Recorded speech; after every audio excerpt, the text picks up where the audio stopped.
Le bon rythme de croisière au niveau entraînement, c'est d'assurer au moins un entraînement dans chaque discipline, c'est-à-dire un entraînement de natation, un entraînement vélo et un entraînement course à pied par semaine. Après, l'idéal pour une bonne progression, c'est de faire 3 entraînements dans chaque discipline par semaine, c'est-à-dire 3 de natation, 3 de vélo et 3 de course à pied. Alors il ne faut pas nager comme un nageur, courir comme un coureur et pédaler comme un cycliste. Il faut vraiment adapter chaque discipline aux spécificités du triathlon. Il faut faire des enchaînements, donc surtout l'enchaînement vélo-course à pied, il faut s'entraîner à le faire souvent.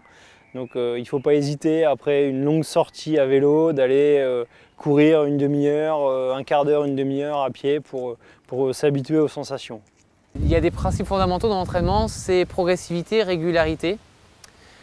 Progressivité, c'est-à-dire qu'au début, commencer par des séances assez faciles, donc avec peu de kilométrage, et régularité assez souvent.